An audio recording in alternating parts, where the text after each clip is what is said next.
Signature Show aus dem Hause Lesli ist Neujahr 2024 und ich kann die euch nur ans Herz legen. Mir hat die richtig gut gefallen, mit ihren vielen verschiedenen Effekten in vielen verschiedenen Richtungen geschossen.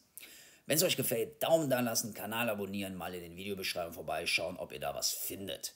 In diesem Sinne, adieu, euer Leuchtturm Meester.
Die Lesli Signature Show. Und man beachte, wir haben es geschafft, die zwei.